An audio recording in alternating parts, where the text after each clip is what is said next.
بسم الله الرحمن الرحيم. أرأيت الذي يكذب بالدين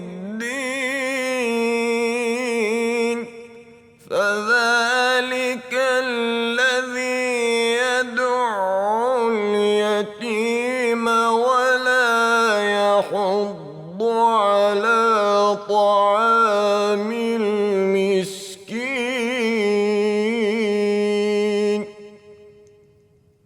فويل للمصلين